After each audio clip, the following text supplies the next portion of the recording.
자, 오늘은 5번째 그 제사 속건제에 관해서 나눌 터인데요. 제목을 이렇게 잡아보았습니다. 깨어진 관계 회복하기. 깨어진 관계 회복하기.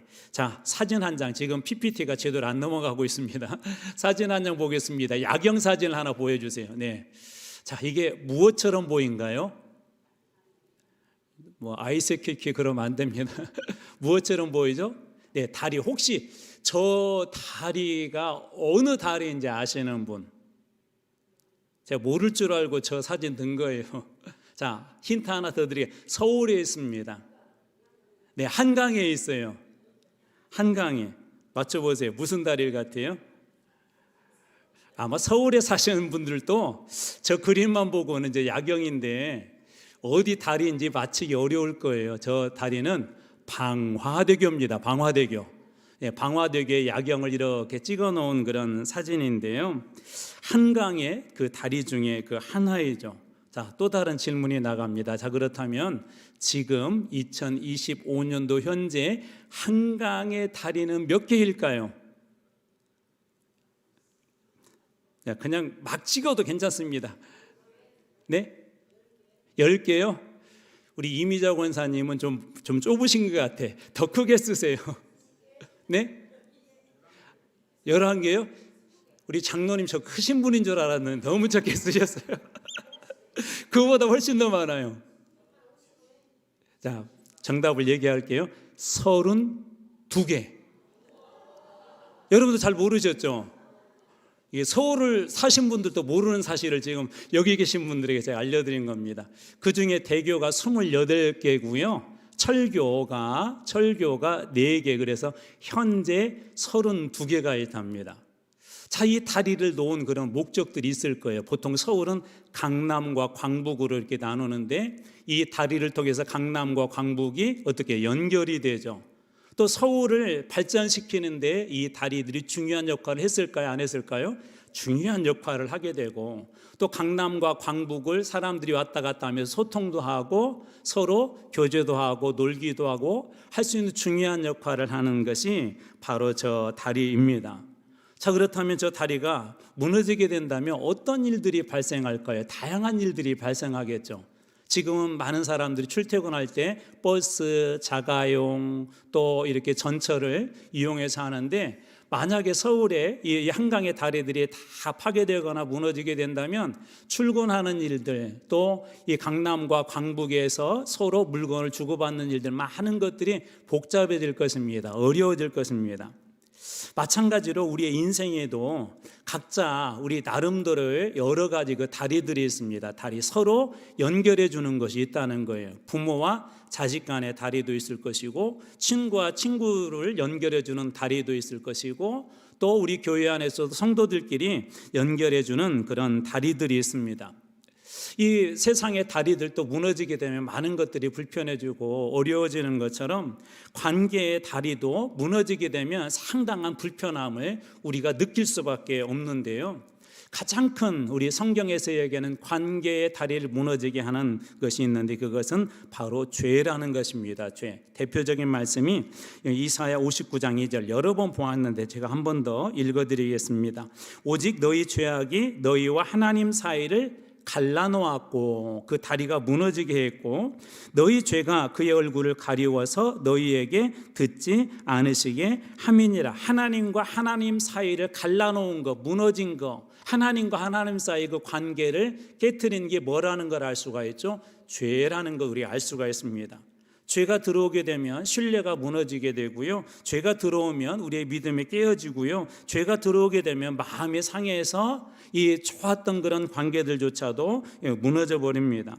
죄는 무엇보다도 하나님 앞에 나가지 못하게 합니다. 그래서 하나님께서 이 죄의 문제, 무너진 그 관계를 해결하기 위한 그런 방법으로 앞에서 보았던 속죄제, 그리고 오늘 우리가 나누게 될 속건제와 같은 그런 구약의 제사의 방법을 하나님께서 허락하여 주셨습니다. 이 레위기에서 우리가 보는 그런 속건제는 좀 특이한 그런 특징들이 있어요.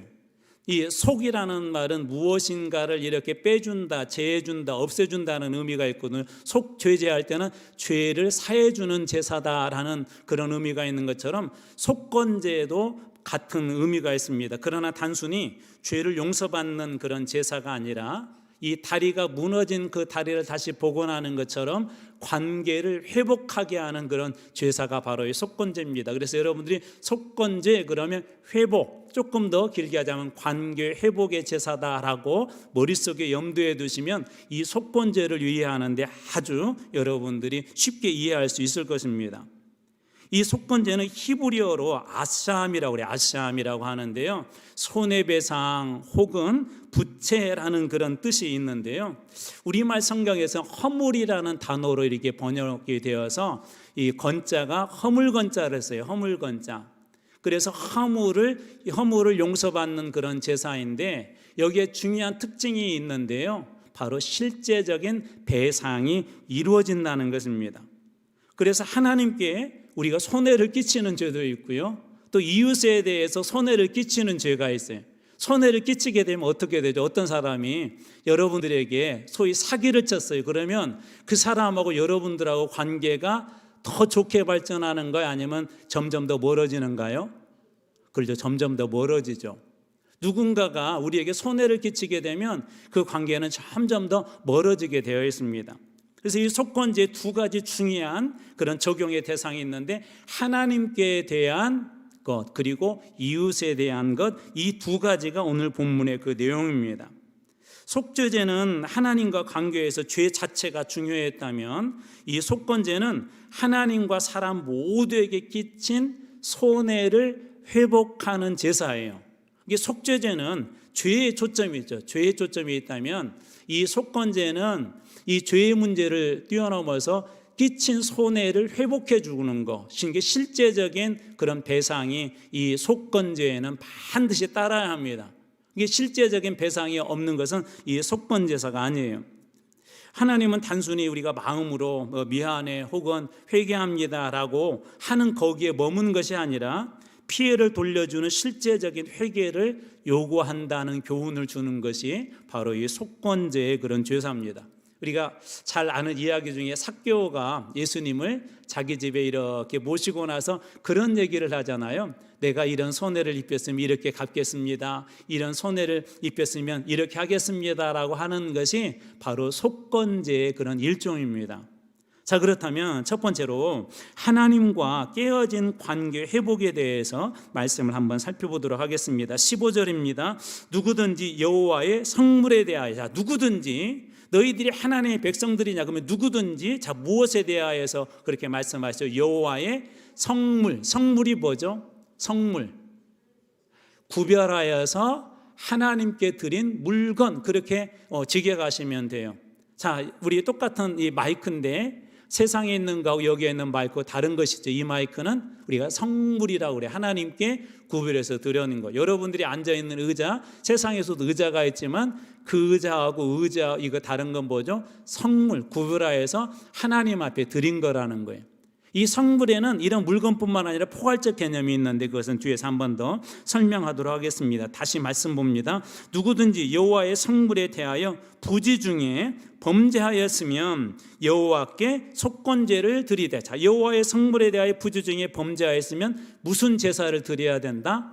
구약에서는요, 속건제를 드려야 된다라고 그렇게 이야기하면서 어떻게 하느냐, 내가 지정한 가치에 따라 성소의 세겔로 몇 세겔 은에 상당한 흠없는 수량, 예를 들어서 이것이 50만 원이다 그러면 여기에 상당한 성전의 세겔로 계산해 상당한 값어치의 숫양을 하나님 앞에 드리는데, 숫양을 양떼 중에 끌어다가 속건제로 드려라라고 이렇게 15절 말씀에는 규정하고 있습니다.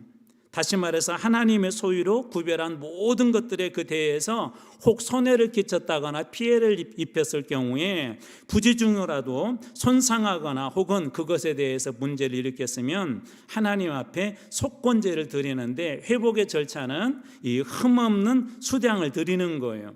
그리고 성소에 그 세겔로 정하여서 그에 맞는 수량으로 드리는데, 그냥 드리는 것이 아니라 중요한 규칙이 하나 더 있습니다. 수량으로 드리는 것뿐만 아니라 5장 16절입니다. 자, 성물에 대한 잘못, 성물에 대해서 피해를 끼쳤거나 손해를 입혔거나 그랬을 경우에 보상하되 그것에 5분의 1을 더하여, 5분의 1을 더하여. 자, 100만 원짜리다 그러면 5분의 1을 더하면 얼마를 속건제로 드려야 되죠?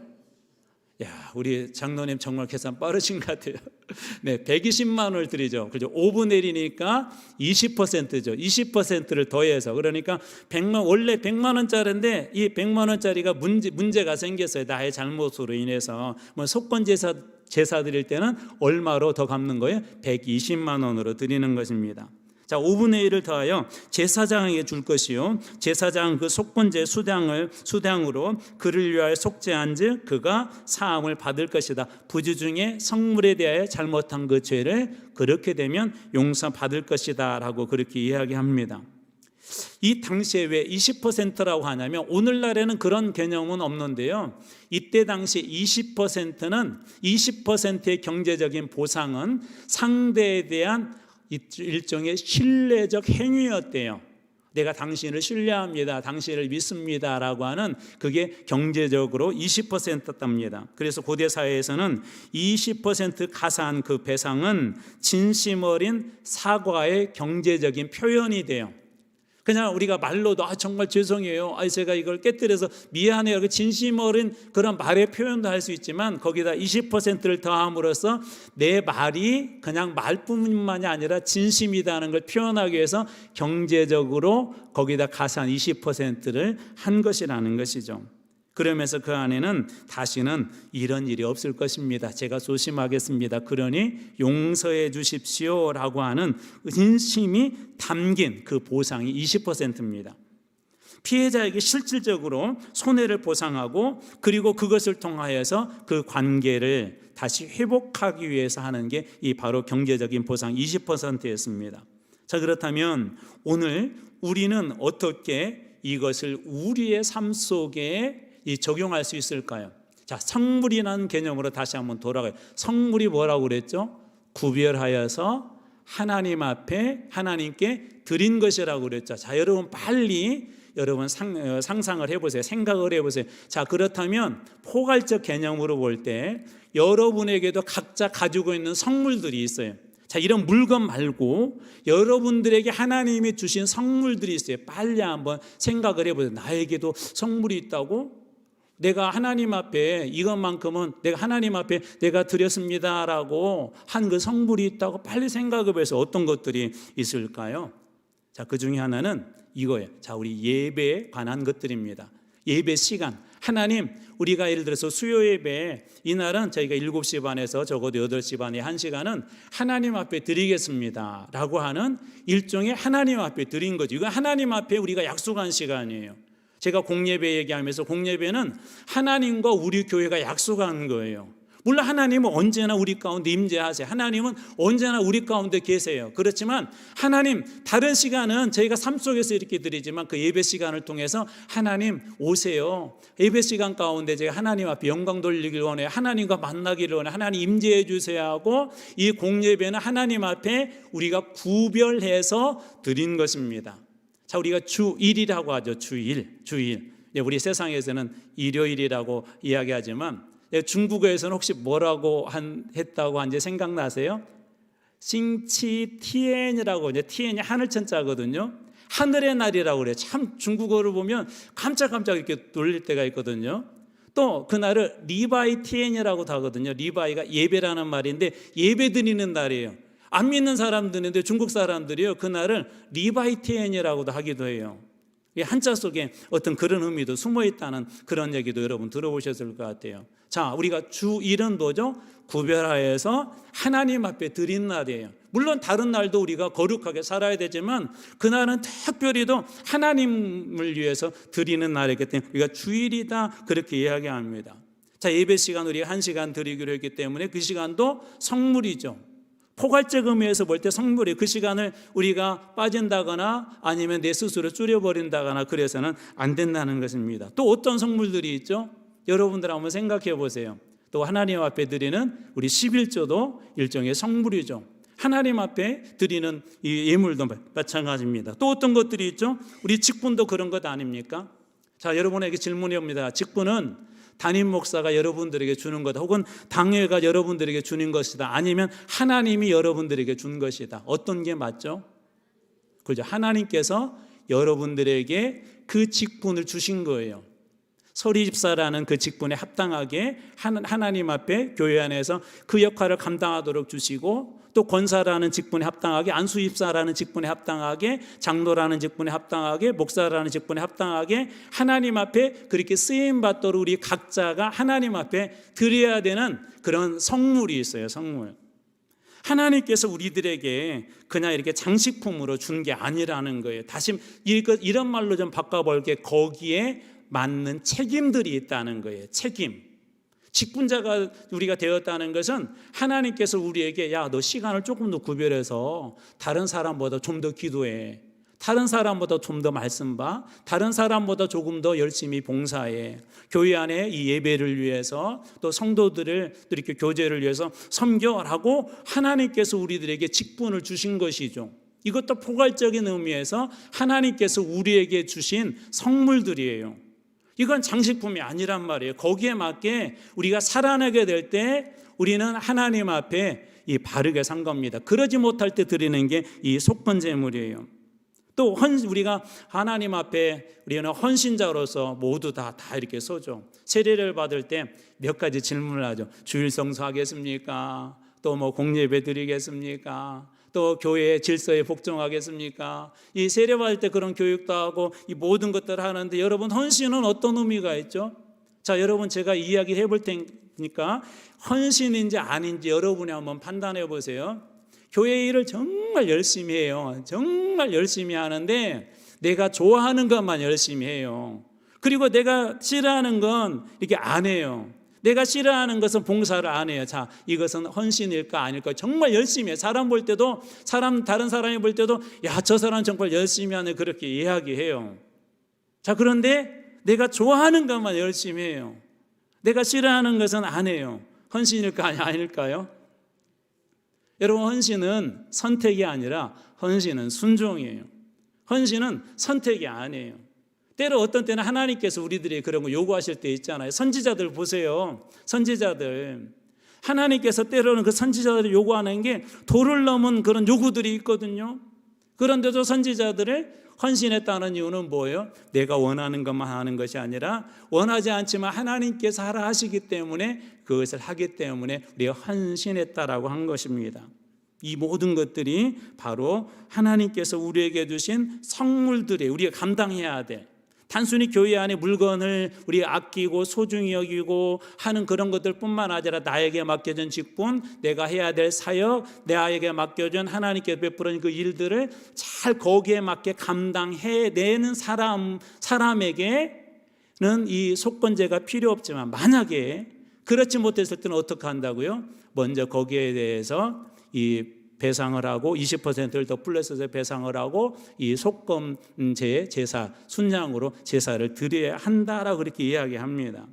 그때 하나님과의 관계가 회복되어진다는 거예요. 자, 두 번째로 사람과 깨어진 그런 관계 회복에 대해서 말씀하시는데요. 6장 2절입니다. 누구든지 여호와께 신실하지 못하여 범죄하되 곧 이웃이 맡긴 물건이나 전당물을 속이거나 도둑질하거나 착취하고도 사실을 부인하거나, 이웃이 맡긴 물건이 있었는데요, 그 내가 맡은 그 물건을 속이거나 그 다음에 도둑질하거나 착취하여 그 사실을 부인하거나, 어떤 사람이 멀리 여행을 가면서 이거 너무 소중하니까 좀 맡아주세요 그랬는데 그 사람이 딱 받아서 보니까 너무 탐나는 거예요. 나중에 계약서 같은 것도 없어요. 본 사람도 없어요. 나중에 먼 시간이 지난 뒤에 여행을 갔다 이 사람이 돌아와서 옛날에 내가 맡긴 거 있는데 주세요 그랬더니 언제 맡겼어? 맡긴 증거가 어디 있어? 라고 거짓말하고, 너 하나님 앞에 맹세할 수 있어 그러니까 나 하나님 앞에 맹세야, 나 받은 적도 없어, 그런 거짓 맹세 같은 걸 이야기합니다. 3절입니다. 남의 잃은 물건을 줍고도 남들이 잃어버렸는데 그 물건을 주었어요. 어떤 사람이 보니까 그 사람이 준 것 같아요. 그래서 이렇게 물어봤더니 아니 아니야 나 죽지 않아서 부인하며 거짓 맹세하는 거짓말하는 등 사람이 이 모든 일 중에 하나라도 행하여 범죄하면, 자, 첫 번째는 성물에 대한 하나님과의 관계에 있어서 내가 그것을 하나님 앞에 지했던 그 약속들이나 어떤 성물에 대해서 해를 끼쳤거나 손해를 보게 하거나 해서 하나님과의 관계의 문제였다면 6장 2절은 3절은 뭐죠? 이웃과의 관계의 문제죠. 이웃과의 관계의 문제들. 이웃이 맡긴 물건이나 전당물을 속이는 행위, 도둑질하거나 착취하고도 그 사실을 부인하는 행위, 남의 잃은 물건을 줍고도 사실을 부인하고 거짓말, 거짓 맹세하는 그런 행위, 즉 속이고 거짓말하는 것들을 이야기합니다. 요즘 우리 사회의 큰 문제 중에 하나가 가짜 뉴스라고 들어보셨죠? 가짜 뉴스들.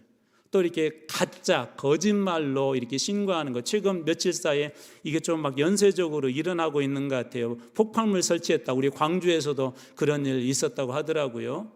어느 백화점에서는 그 잠깐 사이에 한 6억 이상 가서 이게 손해 볼 정도로 그 거짓말로 신고해 가지고 많은 사람들을 당혹하게 하고 두려움에 떨게 하고, 요즘 가짜 뉴스들도 또 그런 것들도 있지 않습니까? 근데 오늘 이 2절과 3절 말씀을 조금 더 각색해 보자면, 가짜 뉴스에 열광하거나 방조하는 것도 사람들과 관계를 깨뜨리는 것입니다.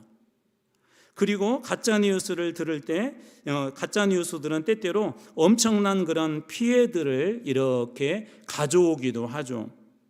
이 거짓과 그런 가짜 뉴스가 어느 백화점에 한 6억 정도의 그런 손해를 끼쳤다면 때때로 사람들 사이의 관계도 이렇게 깨트리기도 하죠. 한재용 목사님이 쓰신 글 중에 나온 내용인데요. 히틀러는 독일 전쟁의 독일을 전쟁에 이렇게 광기로 몰아넣고 600만 명이 넘는 그런 유대인들을 학살하는 그런 끔찍한 그런 만행을 저지르지 않았습니까? 그런데 히틀러가 이 모든 일을 저지를 수 있도록 만들어준 그런 인물이 하나가 있는데요. 이 사람을 악마의 혀를 가졌다 그랬대요. 악마의 혀.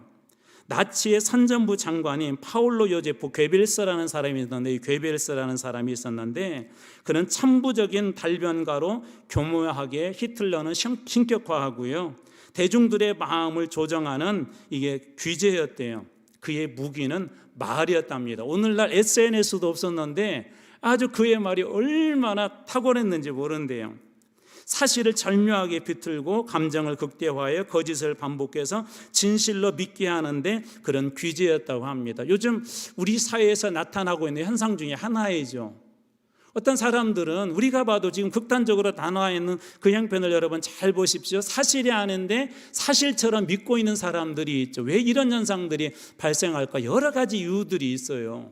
그 중에 하나들은요, 사람들이 가짜 뉴스, 거짓 뉴스에 열광한다는 거예요. 그걸 믿고 싶다는 거예요. 자기가 생각하는 그 폼에다 넣어서 믿고 싶다는 거예요. 또 하나는 바로 여기 괴벨스가 한 말인데요. 이 말을 한번 여러분 주위에서 들어보십시오. 대중은 거짓말을 처음에는 부정하고 거짓말이야라고 부정하는데 그 다음에는 의심하지만 계속 반복하면 결국 믿게 된다. 이게 처음에는 거짓말이야 그랬는데 계속 듣게 되면 그러네, 그런가 보네, 그러네라고 나중에는 사람들이 믿는데, 이게 괴벨스가 주장하는 거예요. 실제적으로 괴벨스는 이 전략으로 수많은 그런 독일인들을 현혹을 했죠. 사람들이 유대인들을 학살하는데 나중에는 죄책감을 없게 만들어버린 거예요. 가짜 뉴스로 이렇게 한 것입니다.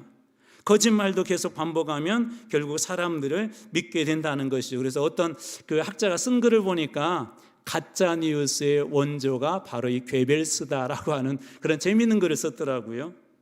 그의 선동 방식은 오늘날 우리 미디어 환경 속에도 교묘하게 들어와서 이렇게 활동하고 있죠. 우리 유튜브라든지 인스타 같은 각종 미디어 속에 현대판 괴벨스들을 우리는 종종 만나게 됩니다. 여러분들이 이게 유튜브 같은 거 보실 때 좀 분별할 수 있는 그런 지혜들이 여러분들이 있으셔야 돼요.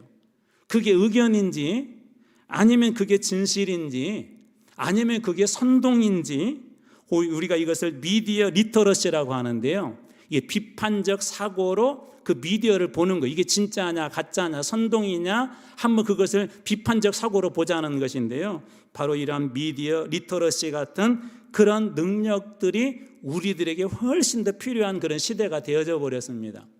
이게 참 어려운 게, 여러분도 그 경험하셔서 알겠지만 이 알고리즘을 타고 가잖아요. 하나를 보게 되면 계속 그것만 보여줘서 나중에 어떻게 돼요? 그게 거짓말이라도 점차적으로 야 여기도 보니까 이런 얘기 있네, 저기도 보니까 이런 얘기 있는데 사실 본 게 아니라 걔네들이 알고리즘으로 계속 그것만 보여주는 것인데요. 나중에는 어떻게 돼요? 그리고 그 사실을 철두철미하게 믿죠. 교묘하게 현대판 괴벨씨들은 이것을 오늘날 이용해서 자기 돈벌이로 자기 욕심을 채우는데 이용하는 그런 사람들이 있죠. 영적인 부분에도 마찬가지로 이런 분별력들이 좀 필요합니다. 잘 분별해내야 사람들과 관계도 무너지지 않고, 만약 그런 것에 동조하고 빠졌다면, 그런 것에 동조하고 그것에 같이 빠졌다면 바로 그때 드리는 제사가 오늘날 구약시대에 바로 속건제와 같은 제사가 바로 그런 것들입니다. 자, 마찬가지로 이웃들에 대해서도 이 속건 제사는 단순히 염소만 드리는 것이 아니라 이렇게 해야 되는데 6장 5절입니다. 그 거짓 맹세한 모든 물건을 나중에 이제 회개하고 나서 내가 잘못했습니다라고 그걸 깨달았을 때 돌려보내고 볼 때, 자, 그 본래 물건의 5분의 1 똑같이 하나님 앞에도 5분의 1이지만 이웃들에게도 잘못한 것에서 5분의 1을 더하여 돌려보낼 것이니 그 죄가 드러나는 날에 그 임자에게 줄 것이요. 100만 원은 플러스 20만 원을 더 플러스 거기에 맞춰서 5분의 1을 더해서 돌려보낸다는 거예요. 원금의 20% 가산배상을 한 것이죠. 근데 여기에 정말 중요한 것이 있습니다. 뭐냐면 예수님께서 주셨던 그 말씀하고 똑같은데요. 이 말씀을 여러분들이 먼저 한번 보면 좋을 것 같습니다. 마태복음 5장 23절, 24절. 자, 그러므로 예물을 제단에 드리려다가 거기서 내 형제에게 원망을 들을 만한 일이 생각나거든 예물을 제단 앞에 두고 먼저 가서 형제와 화목하고 그 후에 와서 예물을 드려라. 자, 속건제의 중요한 순서가 있어요. 하나님 앞에 먼저 예물을 드리는 것이 아니라 먼저 무엇이 중요하죠? 그 사람과의 화해, 관계의 회복. 그래서 그 사람에게 물건을 돌려주고 플러스 20%를 내서 돌려주고 그리고 와서 하나님 앞에 이 속건제의 제사를 드려야 한다는 것입니다. 다시 말해서 사람과의 회복이 없는 그런 용서, 회개는 진짜 용서, 회개가 아니라는 거예요. 우리 종종 이렇게 생각을, 나 하나님 앞에 회개했는데 내가 그 사람한테 뭐 이제 안 해도 되잖아, 그런 생각 가질 수 있죠. 그런데 아니라는 거예요.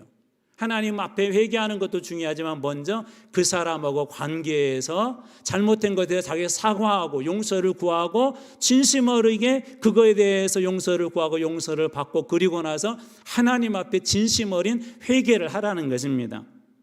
이 이야기를 잘 보여주는 부끄러운 우리 기독교의 실상을 드리는 영화 한 편이 있었죠. 한두 번 소개했었죠. 영화 밀양이라고 하는 그 영화 여러분 기억하실 것입니다. 거기에 보면 자신의 아들이 유괴를 당하고 이게 살해를 당한 시내라고 하는 그런 주인공이 등장하는데 이 주인공이 교회를 나가게 됩니다. 그가 교회를 다니면서 은혜를 받게 되어서 용서를 해야 된다는 것을 알았어요. 그래서 어느 날 자기 아들을 죽인 그 살인자가 있는 감옥을 이 시내가 찾아갑니다. 그곳에 가서 용서해 주기로 마음을 먹고 그 살인자 앞에 이렇게 섰을 때 그 살인범은 이렇게 이야기합니다. 나도 이곳에서 전도를 받고 하나님을 믿게 되었습니다. 그리고 하나님 앞에 용서를 구했고 용서를 받았습니다. 저는 이제 마음이 평안합니다 라고 그렇게 이야기합니다. 얼핏 보면 참으로 은혜로운 고백 같죠. 감옥 안에서 하나님 믿었다니까 이것만큼 얼마나 위대한 일이 어디가 있어요. 죄인된 한 인생이 구원받았다는 그 사실이 정말 위대하게 보이죠. 거기에다가 하나님 앞에 철저하게 회개를 했대요. 거기에다가 자기의 마음속에 하나님께서 평안까지 주셨대요. 얼핏 보기에는 너무나도 아름다운 그런 모습인데 이 말을 듣는 순간 주인공 시내는 충격을 받아 혼자라고 합니다. 그리고 그 뒤에 자살까지 시도하게 됩니다. 자살을 시도하죠. 여러분 어디에서 어긋난 것이죠? 오늘 말씀을 한번 잘 대비해 보십시오. 어디에서 어긋난 것이죠? 하나님께서 우리에게 원하신 건 하나님 앞에 진정한 회개도 중요하지만 그보다 더 앞서야 될 것, 사람과의 관계에서 그 사람의 해를 끼쳤거나 잘못을 했을 경우에 그 사람과의 관계 회복, 진정한 회개, 진정한 용서의 구함, 이것이 먼저 회복이 되고 난 이후에 하나님 앞에 드려지는 진정한 회개가 의미가 있다는 거예요. 우리가 두 번째는 일반적으로 잘해요. 조금만 내가 믿음이 있고요, 내가 오래 신앙생활을 했고요, 하나님을 믿은 지 오래되었으면 순간순간 우리의 마음속에 그런 생각 많이 들어요. 내가 하나님 앞에 죄를 지었구나, 하나님 죄송합니다, 잘못했습니다, 용서해 주십시오, 이런 기도는 많이 하는데 정작 상처를 입힌 그 사람에게 다가가서 그 진실한 그런 고백들, 죄송함에 대한 고백들, 용서를 구함에 대한 그런 고백들, 사과에 대한 그런 고백들이 없이 하나님 앞에만 조용히 용서받으려고 하는 그런 모습을 하나님이 지금 이 말씀을 통해 우리들에게 지적하고 있는 거예요. 그러니까 뭐죠? 다시 말해서 쉽게 말씀드리자면 이 사람과의 회복, 용서 없는 회복, 사람과의 관계에서 이것이 진정으로 회개가 되어지지 않는다면 하나님 앞에 드리는 회개는, 진짜 회개는 있을 수 없다는 것입니다. 하나님께서 왜 이 문제를 우리들에게 심각하게 다룰까? 이 말씀을 묵상하던 중에 로마서 6장 6절 말씀이 생각났습니다. 바로 이렇기 때문에 그렇습니다. 죄의 몸이 죽어 다시는 우리가 죄에게 종노릇하지 아니하려 함이니. 다시는 죄에게 무슨 노릇하지 않겠다고요? 종노릇하지 않기 위해서. 여러분에게 질문합니다. 여러분, 그리스도의 은혜에 사로잡혀 살기를 원하세요? 죄의 종노릇이 되어서, 종이 되어서 그렇게 하나님 앞에 살고 싶으세요? 어떻게 살고 싶으세요? 저는 여러분 모두가 나는 하나님의 은혜에 사로잡혀 살고 싶습니다라고 고백할 것 같아요. 죄의 종노릇 되어 살지 않으려면 우리가 먼저 해야 될 거예요. 하나님 앞에 진정한 회개도 중요하지만 사람 앞에 여러분들이 혹 잘못한 것들이 있으면 용서를 구하십시오. 그거에 대해서 진심으로 사과를 하십시오. 그것이 회복이 돼야만이 하나님 앞에 진심 어린 회개가 되는 것이고 하나님과의 관계도 회복이 되는 것입니다. 오늘 말씀을 통해서 우리는 깨어진 관계를 회복하는 세 가지 중요한 단계를 이렇게 살펴볼 수가 있는데 간단히 정리해 보겠습니다. 첫 번째로 잘못을 인정하라는 거예요. 나의 잘못을 인정하라는, 하나님 앞에, 사람 앞에. 예를 들면 느헤미야 9장 2절에 이 느헤미야 시대 때 이런 적이 있어서 이방인들과 혼인하고 이게 계속해서 성벽은 완벽히 완성이 되었는데 이스라엘 안에 혼란함이 있을 때 느헤미야를 통해 말씀을 주셨을 때 사람들이 이렇게 합니다. 모든 이방 사람들과 절규하고 서서 자기의 죄와 조상들의 허물을 자복하고 스스로 회개하고, 막연히 미안해가 아니라 구체적으로 어떤 잘못을 했는지 하나님 앞에 그것에 대해서 자복, 회개했다는 거예요. 여러분, 회복의 첫 걸음은 죄를 인정하고 자복하는 것입니다. 잘못을 인정하는 것입니다. 종종 이렇게 사람들의 이렇게 삶의 모습들을 보면 우리 아이들 이렇게, 여러분 어린아이들, 우리 집안에 아이들이 둘셋 되면 종종 아이들끼리 싸우기도 하죠. 여러분 자녀들은 안 싸웠는가요? 가끔 이렇게 싸울 때가 있어요. 그러면 이 부모님이 아이들을 양육하기 위해서 훈육을 하죠. 그럴 때 어떻게 해요? 먼저 잘못한 사람에게 잘못했다고 말하라고 이렇게 시킵니다. 누나에게, 형에게 미안해라고 그렇게 시키죠. 그러면 형도 거기에 대해서 이렇게 받아주죠. 나도 잘못했어라고 이렇게 받아줍니다. 근데 종종 우리 주변에 어떤 일들이 있냐면요, 이렇게 한쪽에서 이렇게 사과를 해도 분명히 잘못은 이쪽에서는 사과를 안 하는 경우들이 있어요. 이것은 진정한 관계 회복이 일어나지 않습니다. 서로에 대한 그 잘못이 인정되어질 때 진정한 이 관계 회복의 첫걸음이 시작된다는 거예요. 두 번째로 손해를 실제적으로 보상하라는 것입니다. 우리 6장 5절에서 보았는데 이 5분의 1, 20%를 더하여서 그냥 단순한 잘못했습니다가 아니라 진심 어린 그런 사과, 진심 어린 그런 회개, 실제적인 그런 보상이 있어야 한다는 거예요. 회개라는 뜻 중에 하나는 뭐냐면 돌아선다는 거거든요. 다시는 그렇게 살지 않겠다는 것이거든요. 하나님 앞에 그랬던, 이웃 앞에 그랬던, 사람 앞에 그랬던, 다시는 그렇게 살지 되도록 진심 어린 그런 사과와 진심 어린 삶의 행동이 뒷받침되어질 때, 실제적으로 그렇게 될 때 그게 진짜 회개인 거예요. 말로만 잘못했습니다, 안 그러겠습니다 라고 하고 그렇게 사는 건 회개가 아니라는 것이죠. 그래서 손해를 실제적으로 보상하라는 것이고요. 첫 번째로는 죄를 인정하라, 두 번째로는 손해를 실제적으로 보상하라, 세 번째로는 하나님 앞에 용서를 구하라는 것, 그리고 나서 하나님 앞에 진심 어린 용서를 구하라는 것입니다. 우리 앞에서 보았죠. 마태복음 5장 14절, 예물을 제단 앞에 두고 먼저 가서 형제와 화목하고 그 후에 와서 하나님 앞에 예배를 드려라. 그 후에 하나님 앞에 진정한 회개를 하여라 라고 하나님께서 그렇게 말씀하여 주십니다. 다시 정리해 보자면, 깨어진 관계를 회복하기 위해서 잘못을 인정하라, 두 번째 실제적으로 손해를 실제로 보상하라, 그리고 세 번째 그리고 하나님 앞에 와서 용서를 구하라, 회개를 하라라고 그렇게 이야기합니다. 이런 완전한 모범 모형을 보여주신 분이 바로 예수님이세요.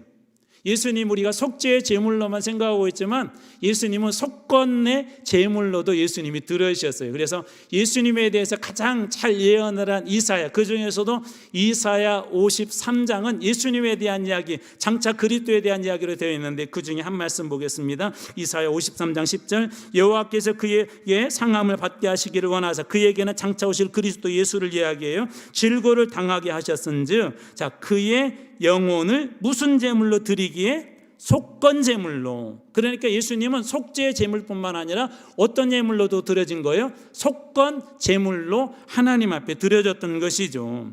그래서 에베소서 2장 14절에 이 속건 제물로 드려졌을 당시에 이런 일이 일어났다고 그랬죠. 자, 다시 정리해 봅니다. 자, 속건, 이 속건제는 뭐라고 했죠? 회복이라고 그랬죠. 관계 회복이라고 그랬죠. 자, 어떻게 이어집니까? 에베소서 2장 14절, 그는 우리의 화평이신지라, 예수 그리스도는 우리의 화평이신지라, 둘로 하나를, 깨어진 관계를 하나로 만드사 원수된 그 중간에 막힌 담, 깨어지게 한 이 막힌 담, 갈라지게 한 막힌 담을 무엇으로 하셨다고요? 자기 육체로, 실제적인 보상으로, 자기 육체로, 허심으로 예수님께서도 속건 제물이 되어 주신 것입니다. 책임과 그런 보상을 하신 것이죠. 그렇게 해서 막힌 담, 깨어진 관계를 회복하신 거예요. 화평이신지라, 둘로 하나를 만드사 끊어진 다리를, 관계의 다리를 누가 연결해 준 거예요? 하나님과 우리 사이를 예수 그리스도가 촉건 제물이 실제적으로 되어 주셔서 이게 연결해 주신 것입니다.